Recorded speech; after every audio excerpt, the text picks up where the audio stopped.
In this video, we will talk about the compilation and running of a C++ program. So when you click on build in your CodeBlocks IDE, actually 4 different processes take place. First is the preprocessor. Preprocessor takes as input the C++ source code, that is the .cpp file, and as output it produces an expanded source code .i.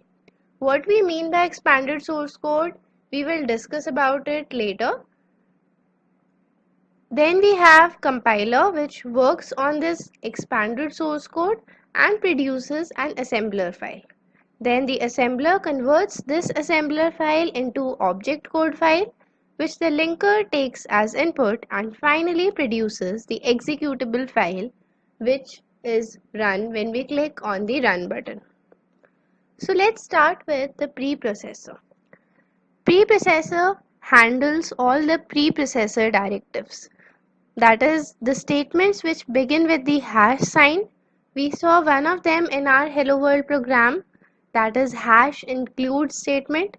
So these statements are handled by preprocessor.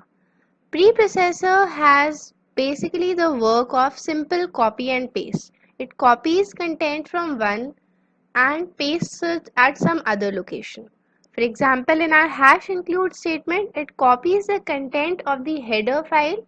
The header file is the .h file which we specify in the include statement. We specified iostream.h. So iostream is the header file.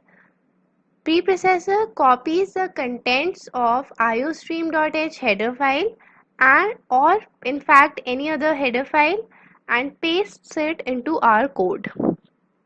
It also removes all the comments from our code. We have not discussed about comments yet, but comments are basically statements which are for our understanding and it is not supposed to be compiled and run. So preprocessor will remove all the comments and then it will produce a .i file, that is it would be a C++ file only but without preprocessor directives and comments. Next is compiler. So compiler is a software which converts high level language to assembly language. The errors which the compiler will flash would be the syntax errors, like if you miss a semicolon somewhere or you do not follow the rules of the language. Those errors would be flashed by the compiler. Notice that if you refer to symbols, for example, you made some variables, you are using those variables, so they are symbols. You are referring to some symbol, but you have not yet defined that. But you have declared the symbol. The compiler will not flash a mirror. Finally, it will produce the .s file, which is the assembler file, the file in assembly language. Next comes the assembler. Assembler will convert your assembly language code into binary language, the language of zeros and ones, low voltage and high voltage. Assembler is just like a human interpreter. Now, you should not confuse the word interpreter with its meaning in the computer world. In computer world, interpreter is a software like a compiler which converts high level language to low level language, but we are not talking about that interpreter here. I am talking about a human interpreter which helps people speaking different languages to communicate.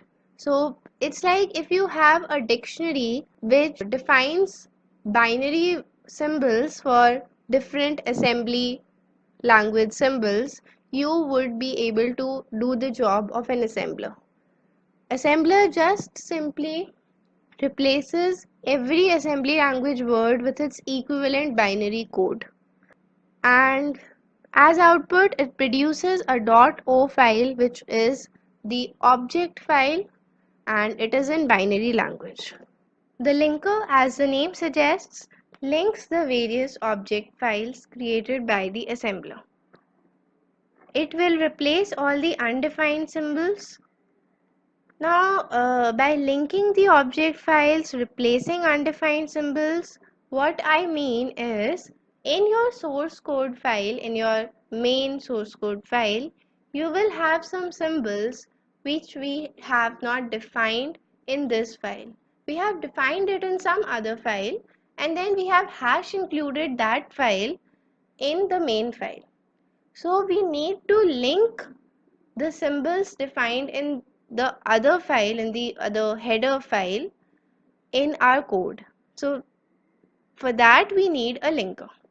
But wait a second, we have hash included the file, so the preprocessor must have already copied and pasted the contents of that file in our file. So then why do we need a linker? The point is, we have we have discussed about declarations and definitions a little bit, right? So the thing is, the header file contains just the declarations.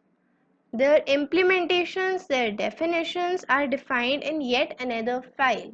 So by pre-processing, we have pasted those declarations in our main file. So now the computer knows that such things exist. But what is the job of those symbols is not yet known to the computer. So for that we need a linker. We need some way to access those implementations.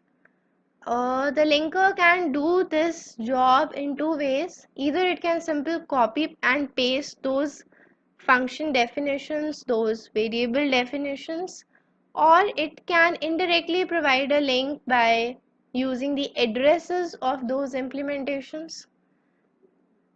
The errors linker will produce would be missing definitions and duplicate definitions, of course, because now we have replaced those undefined symbols. So if there is a symbol which do not have a definition anywhere in any of the files, it will flash the error of missing definition, or if there is a symbol which has been defined in two different places, it will show duplicate definitions.